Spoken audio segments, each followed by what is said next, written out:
மழை பாதிப்பு மீட்பு பணிகளுக்கு 1185 படகுகளுடன் தயார் நிலையில் உள்ளதாக துணை முதலமைச்சர் உதயநிதி ஸ்டாலின் தெரிவித்துள்ளார். டிட்வா புயல் காரணமாக அரசு மேற்கொண்டு வரும் முன்னெச்சரிக்கை மற்றும் மீட்பு நடவடிக்கைகள் குறித்து சென்னை எழிலகம் வளாகத்தில் உள்ள மாநில அவசரகால கட்டுப்பாட்டு மையத்தில் துணை முதலமைச்சர் உதயநிதி ஸ்டாலின் ஆய்வு மேற்கொண்டார். தொடர்ந்து செய்தியாளர்களிடம் பேசிய துணை முதலமைச்சர் உதயநிதி ஸ்டாலின் 20,000 ஏக்கர் நிலப்பரப்பு நீரில் மூழ்கியுள்ளதாக தெரிவித்தார்.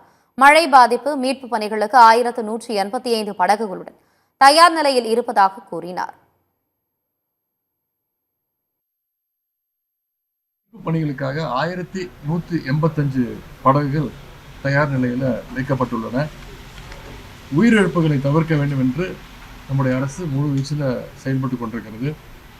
தற்போது வரை பெய்த கனமழையால் சுமார் 20,000 ஹெக்டேர் பயிர்கள் நீரில் மூழ்கியிருக்கின்றது.